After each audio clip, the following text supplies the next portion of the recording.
बजे की बड़ी खबर और 10 बजे की बड़ी खबर को लेकर के हम कर रहे हैं बड़ी बहस। किसानों का आंदोलन लगातार जारी, 7वें दिन में प्रवेश कर चुका है। सरकार के साथ कल बातचीत हुई थी, अब दोबारा 3 तारीख को बातचीत होनी है। लेकिन सवाल सबसे बड़ा ये है कि किसान आंदोलन कर रहे हैं, ऐसे में आम लोग क्यों हों परेशान।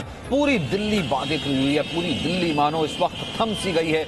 आप दिल्ली के किसी कोने में चले जाइए, हर तरफ आपको ऐसा ही लंबा लंबा जाम नजर आ रही है। दिल्ली नोएडा बॉर्डर की तस्वीर है, ऐसी तस्वीरें ये देखिए नक्शे के जरिए, मैप के जरिए हम आपको दिखाने की कोशिश करते हैं। ये दिल्ली देखिए बीचों बीच, जो कि हरियाणा से लगती हुई, यूपी से लगती हुई दिल्ली, एनसीआर का वो इलाका, सोनीपत, यानी कि हरियाणा से आप आना चाहते हैं दिल्ली नहीं आ सकते, जाना चाहते हैं तो नहीं जा सकते, मुजफ्फरनगर यूपी तो नहीं जा सकते, ना आ सकते हैं। गुरुग्राम का भी यही हाल है, मथुरा का भी यही हाल है, और दिल्ली के ये जो तमाम इलाके, जो तमाम बॉर्डर्स हैं, वो लगभग इस वक्त बंद हैं, आवाजाही ना के बराबर है।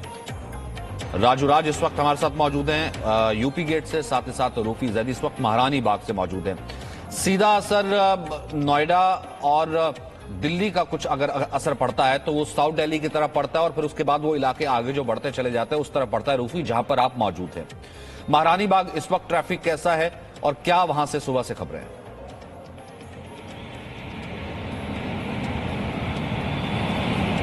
इस वक्त की अगर बात की जाए सचिन, तो इस वक्त की जो तस्वीर है वो आपको सामान्य नज़र आएगी, लेकिन अब से कुछ ही देर पहले यहाँ पर जो हैवी ट्रैफिक था वो देखने को मिला।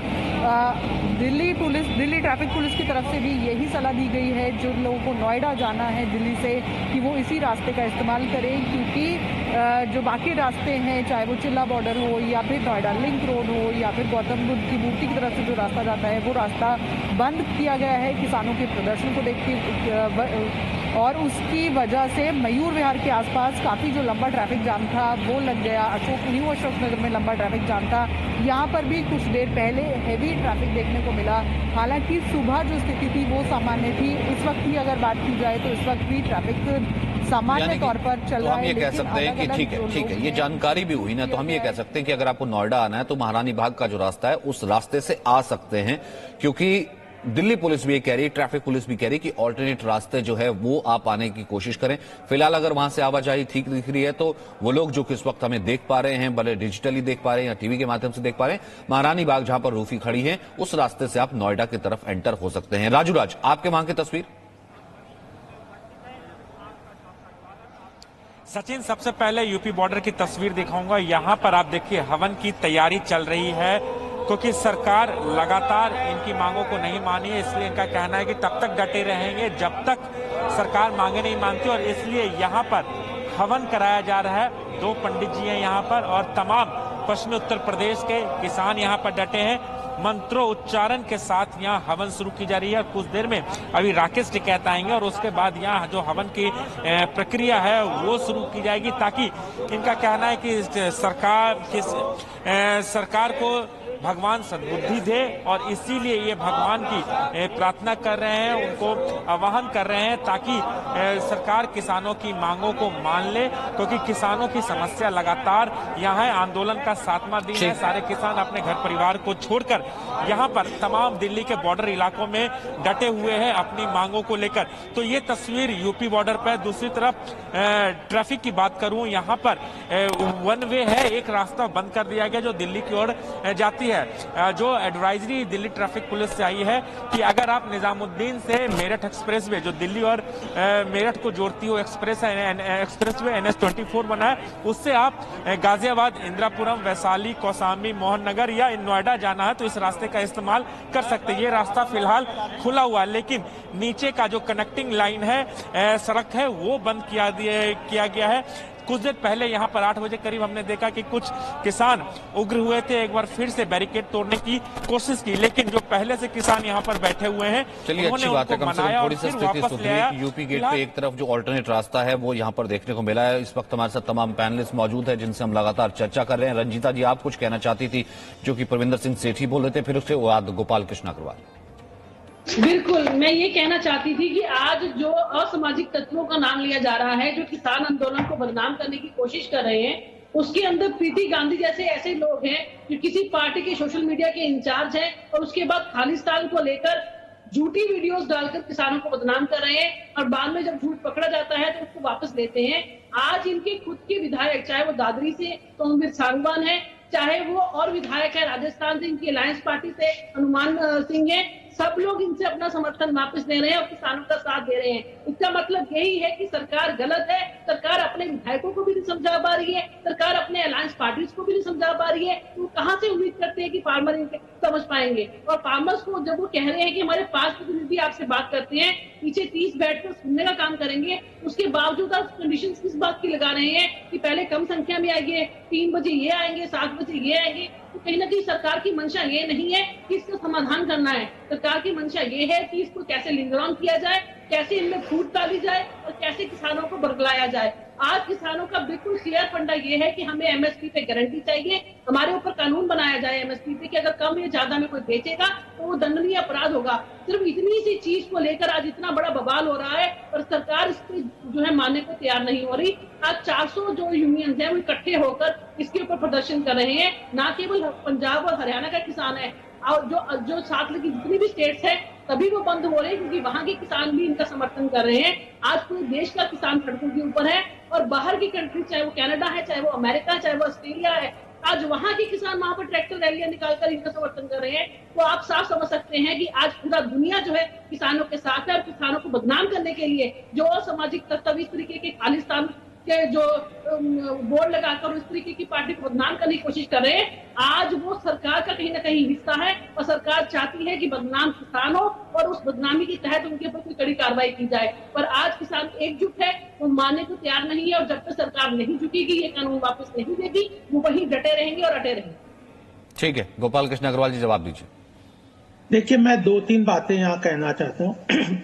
आज किसानों के साथ कौन खड़ा है? जो किसानों के और कृषि क्षेत्र के हित में काम कर रहा है, ये जिन्होंने 65 साल उनको बेवकूफ बनाया, उनको उनके विकास के लिए कुछ काम नहीं किया, और जो किसानों की आज वर्तमान में खराब हालत है उसके लिए कौन जिम्मेदार है? वही लोग जिम्मेदार है ना, जो यहाँ पे 65 साल सत्ता में रहे और किसानों के नाम पे उनके नाम की मालाएं जपते रहे और उनके लिए कुछ किया नहीं। तो अगर जिम्मेदारी, तो फिर किसानों का अहित कौन कर रहा है? वही कर रहे हैं।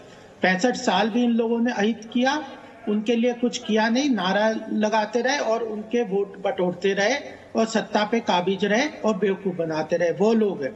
और आज भी कौन कर रहे हैं? वही उनका अहित कर रहे हैं। देखिए, ये जो किसानों का आंदोलन जो चल रहा है, इसमें अभी मैं कल ही पूरा एक सेकंड के लिए मैं ये, मेरे ख्याल से ये आपकी अपडेट के लिए भी ये खबर बतानी जरूरी है, आपको भी इससे अपडेट होगा। ये खबर इस वक्त जो आ रही है वो मैं बता दूं दर्शकों को कि बॉर्डर पर किसानों को रोकने का पूरा इंतजाम है, ये पुलिस का कहना है। पुलिस ये कह रही है कि बॉर्डर पर किसानों को रोकने का पूरा इंतजाम है, हमारी तैयारी पूरी है, ये दिल्ली पुलिस का कहना है। किसान शांति से प्रदर्शन कर रहे हैं, करते रहे। फिलहाल पुलिस कह रही कि किसान शांति से प्रदर्शन कर रहे हैं, लेकिन वो करते रहे, लेकिन हमारी तैयारी पूरी है अगर कोई ऐसी स्थिति आती है। यहाँ पे कल भी एक मीटिंग इनका हुआ है, उस मीटिंग में इनका डेलीगेशन गया है। डेलीगेशन को प्रॉपर दिल्ली पुलिस ने अपने सुपरविजन में ही फैसिलिटेट कराया है, मीटिंग वेन्यू तक पहुँचाया है। और हमारा लगातार पिछले दिनों से इनसे एक बहुत पॉजिटिव डायलॉग भी चल रहा है। हमने इनको हर मुनासिब चीज़ जो हमें फैसिलिटेट करानी चाहिए वो इनको हमने करवाई है। और यहाँ पर हमारा अरेंजमेंट इसी हिसाब से है कि किसी भी तरह की लॉ एंड ऑर्डर सिचुएशन हो तो हम इसको यहीं पर कंटेन करके रख सकें। इनिशियली जो फर्स्ट डे था, बहुत ही अग्रेसिव मोड में किसान आए थे। हमने एज पर जो स्टैंडर्ड ऑपरेटिंग प्रोसीजर होता है, SOP को फॉलो करते हुए हमने पूरा इनको हिदायत भी दी, सारी चीज़ करी। और इनको रोकने के लिए जो मिनिमम यूज़ ऑफ फोर्स थी वो भी हमें करनी पड़ी। पर उसके बाद से आप देख रहे हैं कि यहाँ पर एक बहुत ही शांतिपूर्ण माहौल है। प्रोटेस्ट जो है बड़ा ये अपने ही एरिया में कर रहे हैं और किसी तरह की उसके बाद से सिचुएशन इमर्ज नहीं हुई है। देखिए, हम ये चीज तो लगातार कह रहे हैं ना, पुलिस भी इस चीज को एंडोर्स कर रही है कि बेहद शांतिपूर्ण वहां पर माहौल है और किसान चाहता भी ये कि शांतिपूर्ण तरीके से वो प्रदर्शन करता रहे। लेकिन 2-3 चीजें जरूर हैं कि ऐसे में किसी आम आदमी को दिक्कत नहीं होनी चाहिए, बंधक नहीं बनाया जाना चाहिए, और वो लोग जो कि राजनीति करने की कोशिश कर रहे हैं, राजनीतिक हथियार बनाने की किसान को कोशिश कर रहे हैं, उन लोगों को एक्सपोज करना तो बहुत जरूरी है। अग्रवाल साहब अपनी बात पूरी कर लीजिए 30 सेकंड, फिर उसके बाद कृष्णवीर। हाँ, देखिए, मैं दूसरी बात, कल महत्वपूर्ण बात मैं बताना चाह रहा हूँ कि कल मैं देख रहा था कि इतने दिनों में जो आंदोलन हुआ उसमें लगभग कितना खर्चा हुआ होगा किसानों के संगठनों का या जो भी उनको सहयोग कर रहे हैं। उनके अपने स्टेटमेंट है कि 20 करोड़ रुपया इन दिनों किसानों के इस आंदोलन में किसने खर्च किया, किसने फाइनेंस किया? ये सब आड़तीय मिडिलमैन और जो 6000 करोड़ का जो सालाना पंजाब का पैसा है और मिडिलमैन का कमीशन का, मंडियों का, वह जो जिनका इंटरेस्ट है उन लोगों ने किया होगा। नहीं तो किसान अपने आप को कह रहे हैं गरीब है, ये 20 करोड़ रुपया कहाँ से आया, कोई हिसाब है कहाँ से खर्चा हुआ, कौन कर रहा है? तो कांग्रेस और अपोजिशन के लोग जो कर रहे हैं वह ये गलत काम है, उनका हित कर रहे हैं। तीसरी बात मैं कहना चाहता हूँ कि ये कह रहे हैं राजनीतिकरण नहीं है। अरे जो योगेंद्र यादव है, इनका स्वराज अभियान क्या है? पॉलिटिकल पार्टी नहीं है। चंद्रशेखर की भीम आर्मी क्या पॉलिटिकल पार्टी नहीं है? कांग्रेस के राहुल गांधी और जो अमरिंदर सिंह उनको भड़का रहे हैं, ये क्या पॉलिटिकल इंटरफेरेंस नहीं है? आप पार्टी इसके ऊपर रोटियां राजनीतिक सेकने का प्रयास कर रही है, वो राजनीतिकरण नहीं है? तो किसानों की समस्या को तो हम सुन रहे हैं, समझ रहे हैं और उसके हिसाब से काम करने को तैयार हैं। बाकी लोग इस समस्या पे अपनी राजनीतिक रोटियां सेक रहे हैं और उनकी जो अवेयरनेस है उसका एक्सप्लॉयटेशन कर रहे हैं। यह बात है। 20 करोड़ रुपया कहां से आया? और केवल पंजाब के लोग क्यों ज्यादा इसमें जुड़े हुए हैं? पॉलिटिकल पार्टीज कैसे घुस गई? और इतने 65 साल कांग्रेस और अपोजिशन ने सत्ता में रह के किसानों का हित का काम क्यों नहीं किया? एमएसपी को क्यों नहीं लीगलाइज कर दिया? यह स्ट्रक्चर जो चाहते हैं वो बोल रहे हैं, वो क्यों नहीं बना दिया? ठीक है, कृष्णवीर चौधरी जी।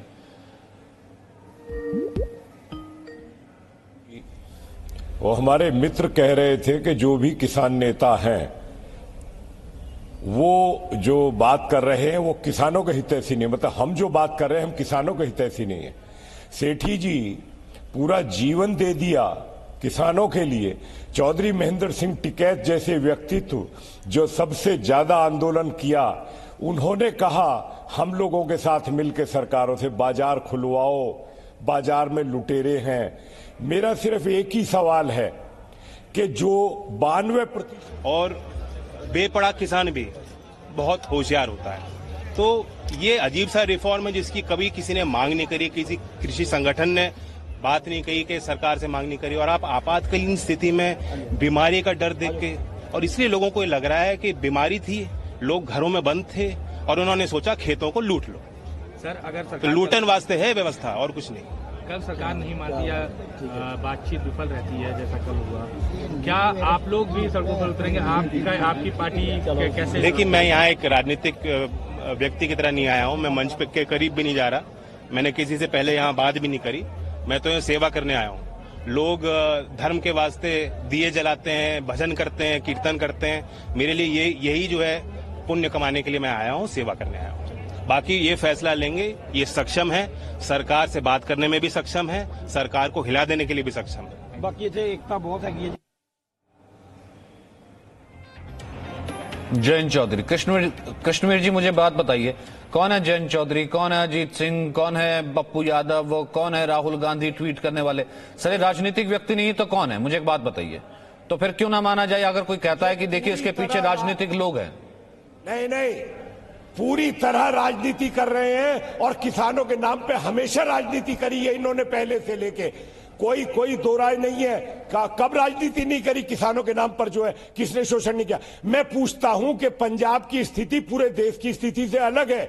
आपका तो 98% गेहूं और धान एमएसपी पे खरीदा जाता है। देश की दुर्गति जो इन मंडी के आड़तियों ने, लुटेरों ने लूटा है, जिन्होंने शोषण किया है, किसानों को कर्जे में मरवाया है, किसानों को आत्महत्या करवाने के लिए अपराधी है। ये सिस्टम अपराधी है जो अब तक रहा है। हम इस सिस्टम के खिलाफ लड़ रहे, पूरा जीवन दे दिया और आज आप हम पे उंगली उठा रहे हैं। आपको शर्म नहीं आई अपने भाई से? इस तरीके की कोई बात हमने नहीं की। हमारा भी निवेदन ये है कि जो बाजार खोला है, प्रधानमंत्री जी से हमने 24 मार्च को निवेदन किया कि आप एमएसपी को ऐसा रिजर्व प्राइस करिए कि बाजार में जो प्राइवेट प्लेयर्स आए वो भी उससे कम पे खरीद ना हो, और डिस्प्यूट सेटलमेंट अथॉरिटी बनाए जिससे कि जो कॉन्ट्रैक्ट फार्मिंग में कोई बात हो और उसका चेयरमैन किसान को बनाए, जिले में बनाए। एग्जैक्टली सर, ये बात कल आपने देखा होगा, आप मेरे साथ थे जब हम कर रहे थे किसान सम्मेलन, हमने ये बात लगातार उठाई थी और जी न्यूज तो पहले दिन से कहता रहा है ये देश का डीएनए है, जय जवान जय किसान।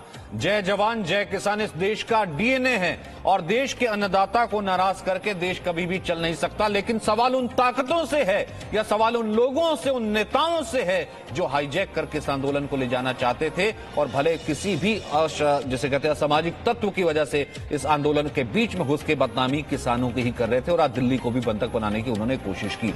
बहुत बहुत शुक्रिया। उम्मीद करते हैं कि जल्द इसका हल निकलेगा। कल दोबारा अगले राउंड की बैठक होनी। Presenting B News app available on Google Play and App Store. Download it now.